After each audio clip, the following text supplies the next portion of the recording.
అంతే నువ్వు ఇంకేం చేయకు. స్వామివారి అన్నదాన కార్యక్రమం ఉంది. 28వ తారీఖు ఉదయం 11 గంటలకు అన్నదానం అండి. సాయంత్రం 4 గంటలకు స్వామివారి లడ్డు వేలం పాట, 6 గంటలకు స్వామివారి నిమజ్జనం. వేలాది మంది భక్తులు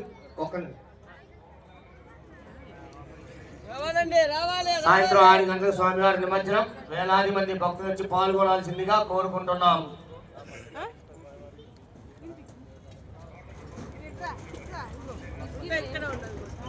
28వ తారీఖు సాయంత్రం 6 గంటలకి స్వామివారి నిమజ్జనం అయిపోయిన మరుసటి రోజు అంటే 29వ తారీఖు ఉదయం 11 గంటలకి స్వామివారి ప్రసాదం అంటే స్వామివారి మట్టిని ప్రతి ఒక్కరికి అందజేస్తామండి. 29వ తారీఖు ఉదయం 11 గంటలకి స్వామివారి మట్టిని ప్రతి ఒక్కరూ తీసుకోవాల్సిందిగా వచ్చి కోరుకుంటున్నాం.